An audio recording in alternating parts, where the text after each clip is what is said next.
ونحن على ذلك من الشاهدين الشاکرین والحمد للہ رب العالمین۔ سب سے پہلے بارگاہ رسالت و آل رسالت میں ہدیہ درود و سلام پیش کرنے اللہم صل علی سیدنا شفیعنا و مولانا محمد وعلی آل محمد وبارک وسلم صلی علیہ صلاۃ و سلام علیک یا رسول اللہ صلی اللہ علیہ وسلم۔ شاعر کہتا ہے کہ اپنے من میں ڈوب کر پا جا سراغ زندگی، اپنے من میں ڈوب کر پا جا سراغ زندگی، تو اگر میرا نہیں بنتا نہ بن اپنا تو بن۔ عزیزان ملت اسلامیہ، سب سے پہلے تو میں آپ تمامی حضرات کو دل کی عطا گہرائیوں سے مبارکباد پیش کرتا ہوں کہ آپ نے خانقاہ کی دعوت پر یہاں آ کر اپنی محبتوں کا ثبوت دیا۔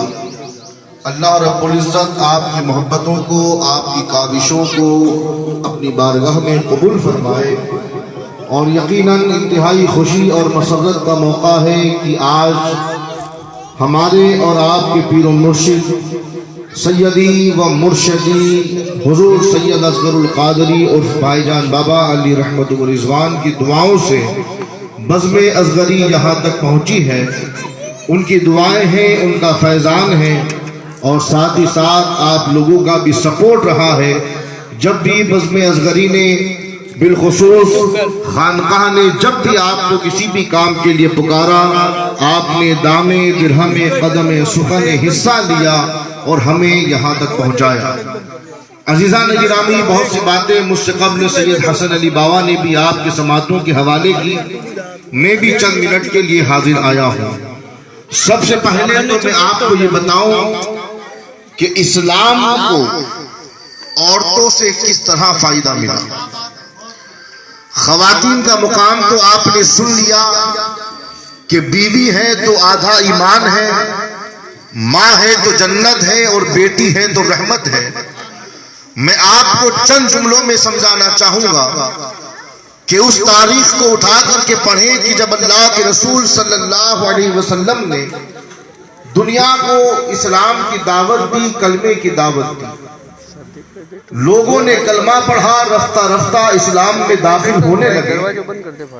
لیکن یہ وہ دور تھا کہ جو لوگ مسلمان ہو رہے تھے وہ انتہائی غریب طبقے سے تعلق رکھتے تھے، اور ایسا نہیں ہے کہ اسلام میں دولت کی کوئی اہمیت نہیں، ایسا نہیں ہے کہ اسلام میں مال و متاع کی کوئی اہمیت نہیں، پیسے کے بغیر کچھ نہیں ہوتا۔ جب غریب مسلمانوں نے کلمہ پڑھا اور آب و دانہ بند کر دیا گیا، یوں سمجھ لیجئے کہ اس دور کے صحابہ کے لیے کھانا اور پینا انتہائی مشکل ہو گیا۔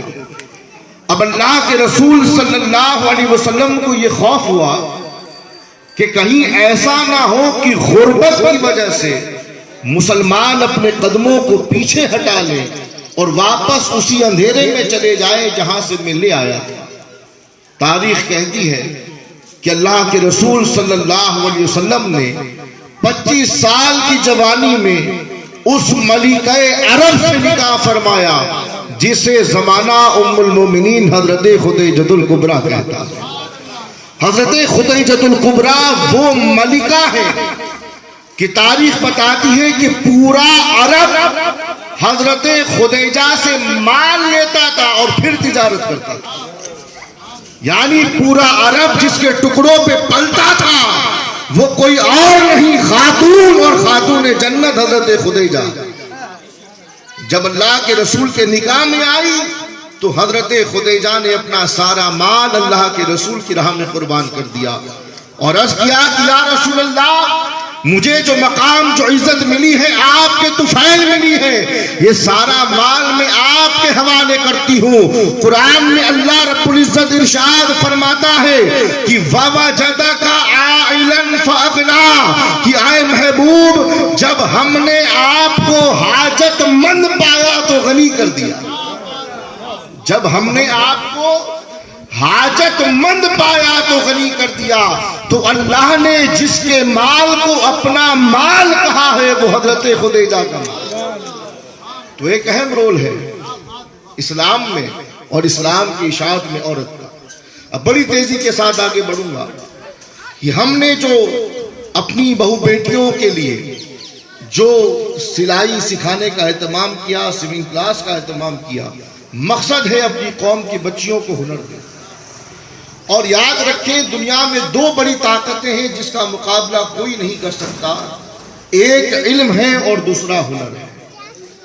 یہاں بات میں ہنر کے حوالے سے کرتا چلوں اور میں آپ کو بتاؤں گا کہ ہنر کی اہمیت کیا ہے، ہنر میں طاقت کتنی ہے۔ اور یہ تو آپ بھی جانتے ہیں اور میں بھی جانتا ہوں کہ الحمدللہ ہمارے اس ڈیسا شہر میں، بالخصوص ہمارے علاقے میں، تقریباً 30 سے 40% ایسے مکانات ہیں جن مکانات میں خواتین کا بھی ایک اہم رول ہے۔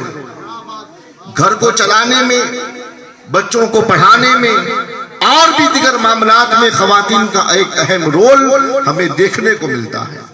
عزیزان ملت اسلامیہ، ایک چھوٹا سا قصہ سن لو اور میں اپنی گفتگو کے اختتام پر آؤں گا۔ دنیا کا ایک بہت بڑا آرٹسٹ جسے دنیا پکاسو کہتی ہے، وہ اتنا بڑا مصور اور اتنا بڑا آرٹسٹ اور اتنا بڑا پینٹر ہے کہ اگر وہ 4 لائن بھی بنا کر اگر دے دے تو اس کی قیمت لاکھوں میں ہو جایا کرتی ہے، کیونکہ اس کے پاس ہنر ہے تصویر بنانے کا۔ وہ 4 لائن ادھر ادھر کھینچ دے اور کسی میوزیم میں لے جا کر پیش کر دو تو اس کی قیمت لاکھوں ہو جاتی ہے۔ وہ پکاسو آج بڑے بڑے آرٹسٹ اسے اپنا آئیڈیل مانتے ہیں صرف ہنر کی بنیاد پر۔ ایک مرتبہ راہ سے گزر رہا تھا، ایک خاتون نے پکڑ لیا اور کہا کہ میں آپ کی فین ہوں، آپ کی تصویروں سے مجھے بڑی محبت ہے، بڑا لگاؤ ہے، میں چاہتی ہوں کہ آپ میری تصویر بنا دیں۔ اس نے فوراً پینسل نکالی اور پینسل نکال کر کے کاغذ لیا اور تقریباً 30 سیکنڈ میں اس کا اسکیچ بنا کے اس کے ہاتھ میں دے دیا اور سگنیچر کر کے کہا کہ لیڈی اسے لے جاؤ اور سنبھال کے رکھنا کیونکہ اس کی قیمت 50 لاکھ روپے۔ راستے میں چل رہا ہے، کہا 30 سیکنڈ میں اس نے اسکیچ بنا دیا اور کہا 50 لاکھ روپے قیمت۔ اب وہ پریشان تھی، مختصر یہ کہ چیک کرنے کے لیے میوزیم میں گئی اور جو ماہر لوگ تھے انہیں دکھایا اور کہا کہ یہ پکاسو کی پینٹنگ ہے، اسے ذرا چیک کرو اور بتاؤ کہ اس کی قیمت کتنی ہے۔ تو اس نے جو ماہرین تھے انہوں نے چیک کیا، سگنیچر دیکھے، کہا کہ تصویر تو اوریجنل ہے اور اس کی قیمت 50 لاکھ روپے ہے۔ جب اس نے سنا تو وہ حیران تھی اور اب یہ سوچ میں پڑ گئی کہ کب وہ دوبارہ ملے اور کب اس سے پوچھوں کہ جناب 30 سیکنڈ کی اس تصویر کی قیمت 50 لاکھ روپے کیسے؟ مختصر یہ کہ ڈھونڈتے ڈھانڈتے کئی مہینوں کے بعد کسی بڑے پروگرام میں ملاقات ہو گئی۔ اس نے پکاسو کو پکڑ کر کے کہا کہ سر پہلے یہ بتاؤ کہ 30 سیکنڈ کی بنائی ہوئی تصویر کی قیمت 50 لاکھ روپے کیسے؟ تو پکاسو نے کہا کہ میڈم اس 30 سیکنڈ کی تصویر کو بنانے میں مجھے 30 سال لگے، یعنی 30 سال میں نے محنت کی، مشقت کی، شب و روز اس میں لگائے، تب جا کے اللہ نے مجھے یہ ہنر دیا کہ آج میں جس تصویر کو 30 سیکنڈ میں بنا دیتا ہوں اس کی 50 لاکھ قیمت ہو جاتی ہے۔ تو عرض یہ ہے، کہنے کا مطلب یہ ہے کہ عزیزان محترم، ہنر سے بڑھ کر کوئی طاقت نہیں ہے۔ آنے والا وقت مسلمانوں کے لیے بہت برا ہے۔ آج تو نوکریاں مل رہی ہیں، آج تو جاب مل جا رہی ہے، لیکن آنے والے وقت میں یہ تعصب اتنا بڑھنے والا ہے کہ نہ جانے ہماری قوم کے بچوں کو نوکریاں ملے بھی یا نہ ملے۔ میں انکار بھی نہیں کرتا، لیکن حالات ایسے ہیں تو میں عرض کر رہا ہوں۔ مختصر یہ کہ آپ تمامی حضرات بزم اصغری نے جو اقدامات کیے اس میں ہمارا ساتھ دیں، اور یقیناً مسلمانوں اپنی قوم کی فلاح کے لیے، بہبود کے لیے اور کامیابی کے لیے ہمیں کوشاں رہنا ہوگا۔ جب تک ہم اس میں کوشاں نہیں رہیں گے تب تک ہم اپنی قوم کو آگے نہیں لے جا سکتے۔ حضرت بایزید بسطامی کا واقعہ اور گفتگو تمام۔ حضرت بایزید بسطامی اولیاء اللہ کی جماعت ہے، دعا کر رہی ہے اور ایسی دعا کر رہی تھی، ہر ولی، ہر اللہ کا محبوب بندہ دعا کر رہا ہے کہ اے اللہ میرا مرید ٹھیک ہو جائے، فلاں کی طبیعت ٹھیک ہو جائے، فلاں کو یہ مل جائے، فلاں کو یہ مل جائے۔ کوئی جنت مانگ رہا ہے، کوئی کچھ مانگ رہا ہے، اور حضرت بایزید بسطامی چوپ چاپ کھڑے ان تمام کو دیکھ رہے ہیں۔ جب تمام اولیاء اللہ دعا کر چکے تو تمام نے حضرت بایزید بسطامی سے کہا کہ بایزید، ہم یہاں بیٹھ کر اللہ کی بارگاہ میں دعا کر رہے تھے، تم کیوں نہیں دعا مانگ رہے؟ تم یہاں چپ چاپ کھڑے ہو کر کیوں دیکھ رہے ہو؟ تو حضرت بایزید بسطامی نے کہا کہ جب آپ فارغ ہو جائیں گے تب میں دعا مانگوں گا۔ جب تمام اولیاء اللہ دعا کر کے فارغ ہو گئے، اس کے بعد حضرت بایزید بسطامی نے ہاتھ اٹھائے اور ہاتھ اٹھا کر کے دعا کی کہ اے اللہ مجھے انسان بنا دے۔ یہ کون دعا کر رہا؟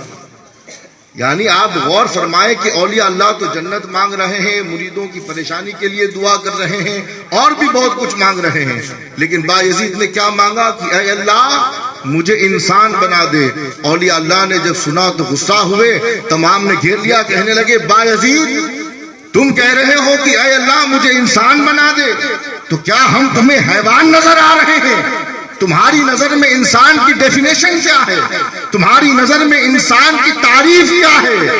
تو حضرت بایزید بسطامی نے جواب دیا کہ میری نظر میں انسان وہ ہے جو اپنی زندگی میں کسی کے کام آ جائے۔ میری نظر میں انسان وہی ہے جو کسی کے کام آ جائے۔ تو آج ہمیں ایک دوسرے کے کام آنا ہے اور قوم کو آگے لے کر کے جانا ہے، اور بھی بہت بڑے بڑے کام ہمیں کرنے ہیں، لیکن وقت آنے پر اسے بتایا جائے گا، کیونکہ ہم کر کے بتانے والوں میں سے ہیں۔ ابھی سے میں گاؤں گا اور پھر کوئی مسئلہ ہو گیا تو پھر آپ پکڑیں گے مجھے۔ بہرحال آپ کا ساتھ اور آپ کی دعائیں چاہیے۔ اللہ آپ کی محبتوں کو قبول فرمائے۔ السلام علیکم ورحمۃ اللہ وبرکاتہ۔